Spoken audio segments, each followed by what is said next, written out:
De retour avec un petit rappel concernant une leçon de conjugaison, c'est l'impératif présent.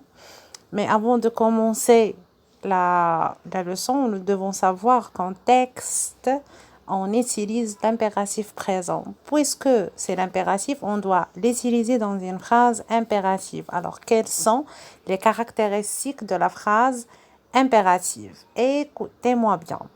Une phrase impérative exprime un ordre, un conseil ou une interdiction.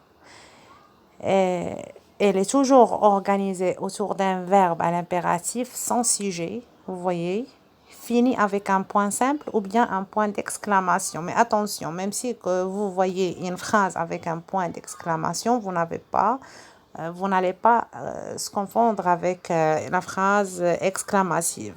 Parce que la phrase exclamative exprime un sentiment et la phrase impérative est utilisée pour donner un ordre, un conseil ou bien pour interdire. C'est pourquoi on utilise le ton de l'impératif.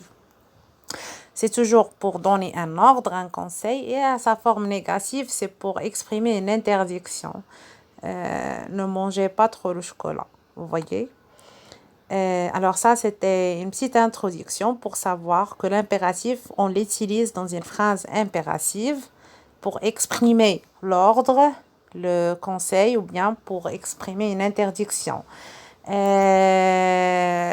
Nous allons maintenant découvrir c'est quoi l'impératif présent. S'utilise aussi pour donner un ordre, exprimer un conseil ou pour interdire.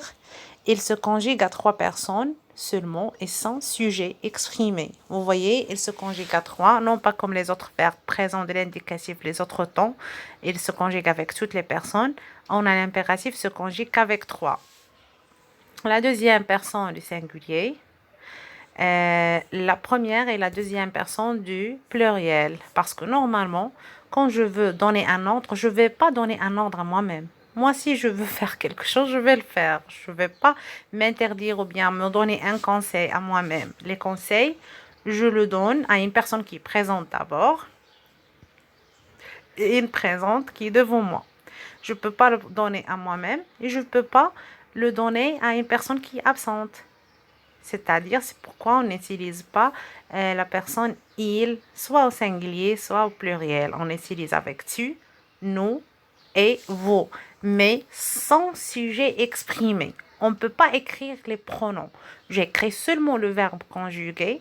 Pour le verbe de premier groupe avec tu, j'enlève le S et je l'écris comme ça, sans sujet. Je donne l'exemple. Un verbe de premier groupe. Alors, on a raconte. Vous voyez, on a le S2, c'est le singulier, deuxième personne de singulier, première personne de pluriel et la deuxième personne de pluriel. On a le verbe raconter. On a écrit raconte avec tu, mais sans S. C'est ça l'impératif. C'est ce qui change avec...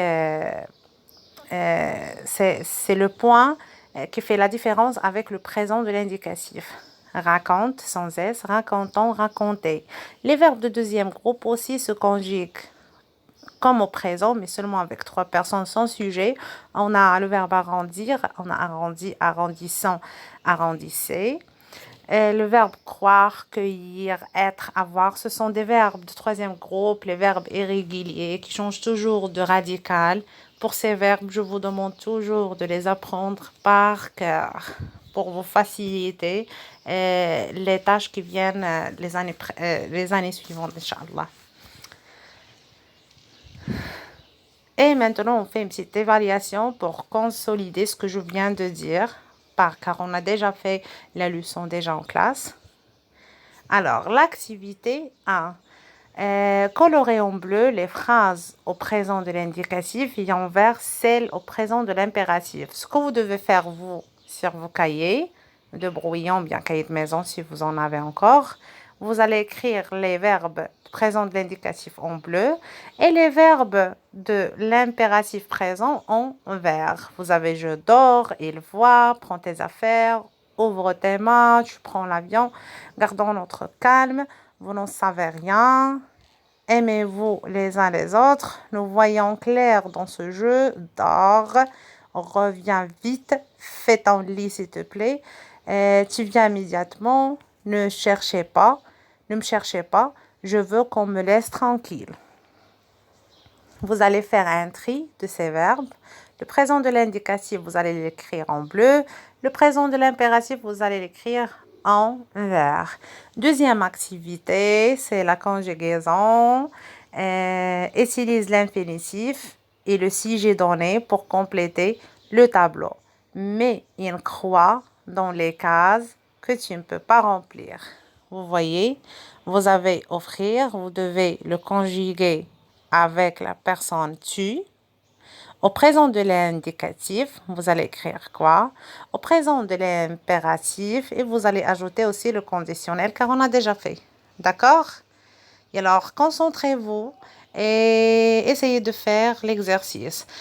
Pour moi, l'essentiel, c'est de remplir la case de l'impératif présent. Si vous n'allez pas faire le conditionnel, d'accord, j'accepte. Mais ça sera une occasion pour le réviser. Alors, j'attends votre retour et je vous envoie la correction par la suite. Au revoir.